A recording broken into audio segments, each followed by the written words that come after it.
can I find geometry application in my life?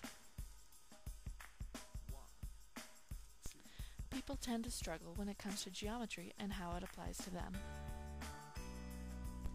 The simplest answer can be found in architecture and shapes located in everyday life.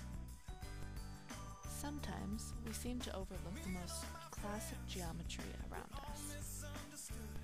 As we do this, we are ignoring some of the most famous structures in our society today. Word problems, two words that do not excite the average math student. However, word problems are a great way to show application of math in real life. The following problem shows the use of geometry in architecture and room design. A room is 4 times as long as it is wide. If the length is increased by 4 feet and the width is decreased by 1 foot, the area will be 60 square feet. What were the dimensions of the original rectangle? Step 1. Assign variables. Let x equal the original width of the rectangle. Sketch the figure as follows. Step 2. Write out the formula for area of the rectangle. Area equals length times width. Step 3. Plug in values from the question and from the sketch. Multiply values for length and width together to equal the original 60 square feet given in the problem. Next, we can use the distributive property to remove the brackets and then put the equation into quadratic form by setting the problem equal to 0. After simplifying, we see that the quadratic form can be rewritten as the difference of 2 squares. Now we can take the difference of those 2 squares and factor them further.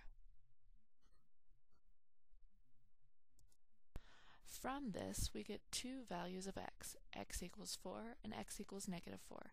Since dimensions can only be positive, we can exclude the negative values and deduce that x equals 4 is the only possible answer. Step 4. Since this question requires the dimension of the original rectangle, we can use the original question to create the following figure. Step 5. Using the work done in Step 3, we know the value of x and can use it to plug in for the dimensions of the original rectangle. A second part to this problem might include something with dollars and some kind of budgeting life application. Imagine this same room. If carpet costs $1.50 per square foot, how much would it cost to carpet the floor of the original room?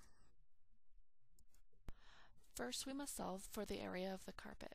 Area equals length times width. Using the answer from the original problem, we can plug in values for both the length and the width. Second, we need to figure out the total cost of carpet using the following knowledge. Total cost of carpet is equal to the cost of carpet per square foot times the area of the carpet. So how can you find geometry application in your life? Through architecture, shapes, and word problems like this one, we are able to see the application of geometry in math every day.